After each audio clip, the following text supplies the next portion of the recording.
And welcome back to another video on how to configure your Netcomm NF18ACV router for your Simply Broadband connection. In this video, we're going to be going over QoS and firewall settings and kind of how to gain access to those and what not to and what to do with those settings. So first, open your browser, head over to your default gateway and enter your admin credentials.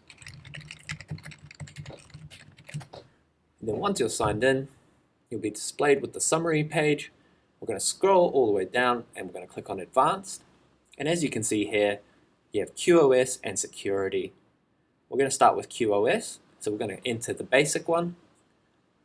As you can see here, there's some information about this page that you can read over if you want. You can enable QoS, you can disable QoS, it's up to you. And you can also change all of these. Now, just a quick kind of tidbit of information before moving on. With anything in the QoS and security settings, we personally don't recommend changing or configuring any of these, just because they can lead to either bottlenecking in your connection speed. You can fully disconnect your connection to the internet through all these, and it can be quite a risky move changing these settings. So unless we've told you very specifically to change a setting, just leave most things at default. And so that being the rule going forward, this is just an informative video on what's involved and how to access it. And so next, let's head over to Q. Again, more information on it. You can add, you can enable, and you can also view your WLAN queue setup. So if I click this, it'll open with all of your QoS WLAN queue setups, and you can see them here. We're going to click Close, and now we're going to click Add, and this is where you can actually add something to the queue. So you need a name and the interface that it's working off. And then of course, if you're going to add anything, push Apply and Save, and then Continue. Now moving on to classification. As you can see, more information there. We click Add. This box has a lot more information you need to enter. And so, of course, go through, fill all of this out, and then when you're done, click Apply and Save. Lastly, for QoS, we're going to go into port shaping, and as you can see, there's a little list down here. You can change all of these, but again, we don't recommend changing anything like this unless you know exactly what it's going to do to your connection, just as this can really bottleneck your speeds, especially QoS can slow down your speeds quite a bit if you set it wrong. And so we recommend you leave this as default. Now, moving on, we're going to go back to advanced here. And now we're going to move into security. So as you can see here, we have IP filtering. And so right now, we're on incoming IP filtering setup. And we can switch over to outgoing IP filtering setup.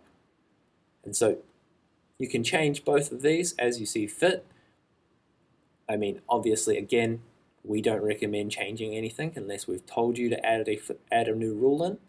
But you click Add, comes up with all the information, fill it out, click Apply and Save, and that will add it to your list here. Moving on to MAC filtering.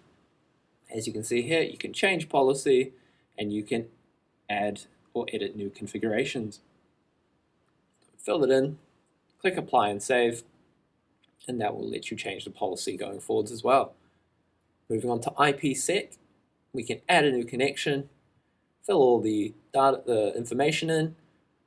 As you can see, you have advanced settings as well in this one, so you can change all of this, then click Apply and Save.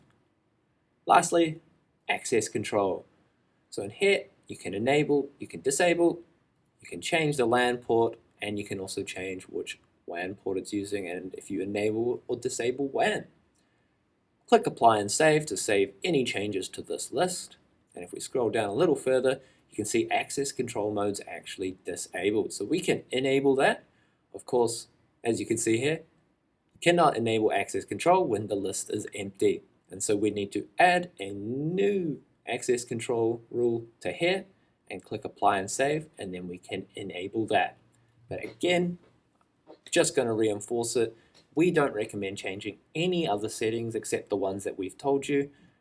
And if we do tell you to change other more specific settings, then that's gone through a bit of a process and we've decided that's the best course of action for you. So leave everything else as default unless instructed by us. And that is how you access QoS and firewall settings through the admin panel. Thank you for watching.